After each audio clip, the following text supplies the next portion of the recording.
a What lot did he do wherever today? you He can. lost the first round, didn't he? I don't know, but they're starting their game, and Magnus Carlsen chooses a bit of a sideline, does not want a Najdorf discussion with Maxime Vachier-LAGRAVE, but goes for the move queen takes d4, which he's employed in the past.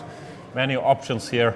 The big idea is that after knight c6, white goes bishop to b5, pinning it, but MVL starts with knight f6, which invites some very sharp lines like e5, knight to c6, bishop to b5. Curious if Magnus is going to go for that, but I have a feeling he's going to play something slower.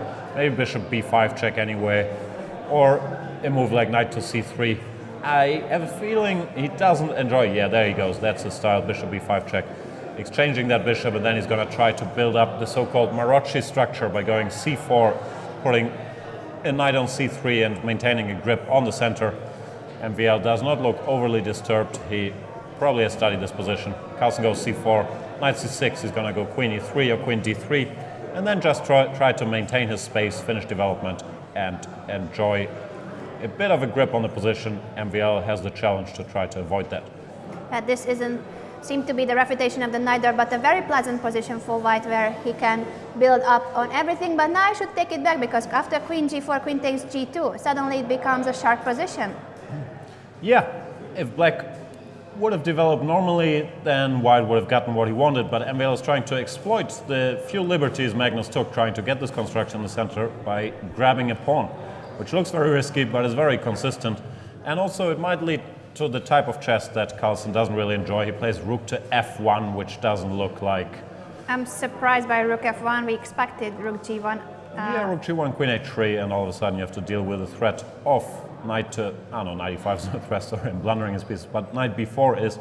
So something's gone wrong for Magnus. Strategically, this makes a lot of sense, but the timing didn't seem to work out. Maybe he missed queen g4. He's a pawn down against MVL, and this could be big trouble, because I can't really see a lot of compensation. Yeah, MVL lost in the first round of the Blitz and then drew 2, so he's on a -1 score in Blitz, which seems to be one of the best time controls for him. It suits him very much. He loves playing Blitz, so we'll see if he comes back with a win against Magnus Carlsen with the black pieces. Yeah, and the problem for Magnus is not only is he a pawn down, he has to make defensive moves to stop the black initiative here. He had to play a3, stopping knight to b4. It looks like there's many tempting options. Stuff like knight d7, intending knight e5 comes to mind. And you could also start thinking about developing your pieces at some point, go g6, bishop g7. I don't see any compensation. Yeah. This looks like Maxime, if anybody, has the pawn and the compensation. So Magnus dug himself a bit of a hole here with his opening play, which strategically made a lot of sense, but he must just have missed this queen g4 idea. Magnus goes g6. Thought it was time to take off his jacket and focus on the game, because now with the pawn down, as you said, it doesn't seem that he has compensation, and Maxime goes for the plan you mentioned, just developing his pieces. I'm also worried about Magnus's king, because since there's no g2 pawn, no castle kingside anymore, castle queenside will be somewhat dangerous. Yeah, it frankly looks like a totally lost position for the world champion. We've seen him perform miracles just 2 rounds ago. Or was it a round ago? I can't remember. Against Viciana, where he escaped an endgame and exchange down, so you can never write him off. But this, if MVL doesn't panic, should be a black victory. Bishop d2, bishop g7. Carlsen's gonna cast the queenside, no choice. It's just lost. What can I tell you? We are surprised by Magnus Carlsen's opening choice. He must have confused maybe the variation. He mixed up something with the move order. No, I don't think so. He was freestyling. You can do the kind of thing he's been doing after knight c6, bishop b5, bishop d7, but after knight f6 he just wasn't in time. In fairness, I also missed this queen g4 idea, but MVL did not. Took a pawn and kept it. So Magnus Carlsen castled queenside, but this kingside isn't the safest of all. So far nothing going on, but this g7 fianchetto bishop is targeting the long diagonal and will cause some trouble for the white king, and if not, it's simply just a pawn up, so he doesn't even need to give mate, it's a pawn up position. Yeah, Magnus continues playing. That's the best thing you can do in such positions. There is no tactics which he can induce, so he's trying not to allow Maxime to do further damage. Goes rook g1, maybe rook g3, and put a knight on d5. but the position remains very, very grim. The one problem Black has to solve is where he wants his queen. Like, he would have liked to transfer it to somewhere on the queen side, but rook g1 is directed against that, because now you can go queen h5, rook g5. And he played rook e8. I was going to say, after knight d7, you also have to worry a little bit about the queen being harassed. So Maxime just takes a timeout to defend his e7 pawn in case white ever goes knight d5. Rook g3 is on the board and queen e6, I believe he played. Yeah, queen e6, and we see that our camera angle is changing so we can have a look at the wall. But there we have our dear audience here in the Town Hall of Leuven. Hello, everybody. It's great to have you here. Later on, I will once again grab the microphone and ask some of our victims, where are they from, when did they learn to play chess, who are they rooting for, all those kind of questions. So please stay here after this round and I will go and interview some of you. Yep. I doubt we will interview Magnus Carlsen after this game, because it looks pretty bad for him. He's not going to be in the mood. After knight to a5, a new problem has occurred. It's going to be almost impossible to cover the c4 pawn.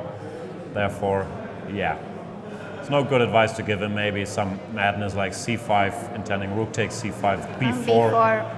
And yeah, there he goes. He did listen to you, so now that we know that you are helping Magnus Carlsen, he's wearing actually an earphone listening to us. Rook takes, no, d takes c5. Yeah, it's 2 pawns. Rook c5, b4 was unnecessarily complicated. Yeah. D c5 is less desirable positionally, because these pieces would be temporarily shut out of the game, but 2 pawns are 2 pawns. It is still a very, very desperate situation for Magnus Carlsen. He avoids the exchange of queens, thinks he has more practical chances with the queens on. Doesn't change the assessment, of course. He's still lost. But this is Blitz, so anything can happen. Maxime could blunder, although he is one of the best players. He was about to win the World Blitz Championship, where Jan, you were the commentator. How did you see his play there, and what happened in the last rounds? Why he did not win the championship? Normally fatigue is a good reason, but yeah, he was like 1.5 points ahead with 2 rounds to go. Looked like he had it locked up. But then he didn't do well in the last couple games, maybe. The pressure of being so close to the title got to him.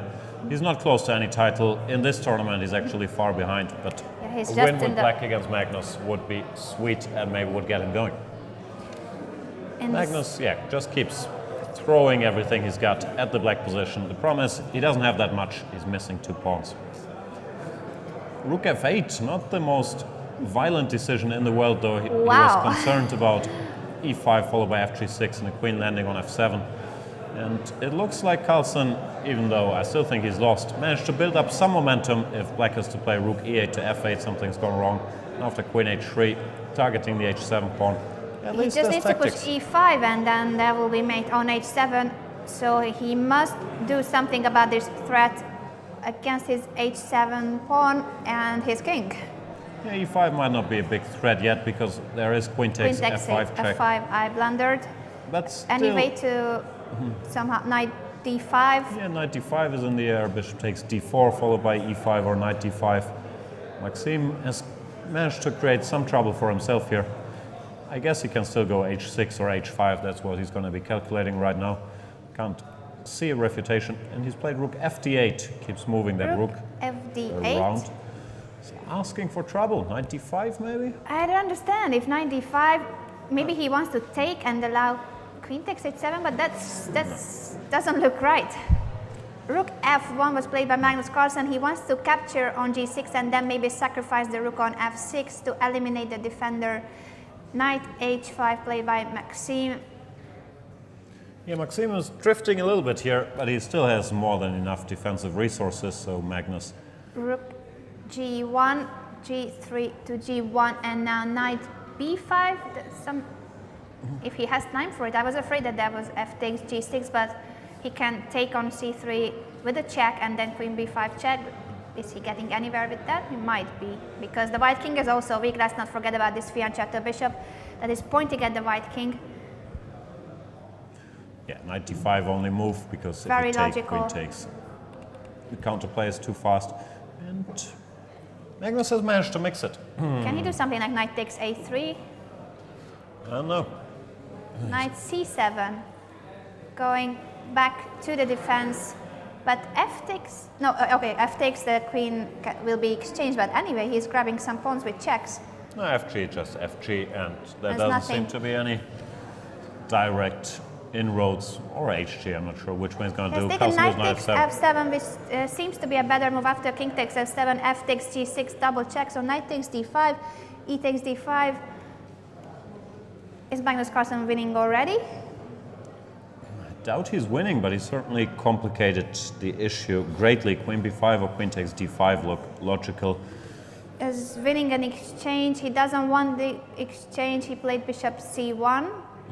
Yeah, he has to cover b2 against potential threats. Why can't you take on f7 now? Queen I f7, don't understand it. fg, Queen takes, queen f d5 takes. on the board. Yeah, Oh, this is a piece down from Magnus Carlsen. But still, rook g5. Who has tricked who? Queen e4 was a check, and now after h takes g6, rook fg1, there are still threats. he's lost now. Maxime managed to stabilize, c6. cover everything, and emerges a piece up. After knight f7, yeah, it looked like Carlsen was getting somewhere, but then, okay, the time is very, very limited. Something has gone wrong for him. Yeah, this Nice is tactic there by just MVL rook to wrap it c1, up, winning the queen. Maxime It does Vachier-Lagrave emerge. has beaten the world champion with the black pieces.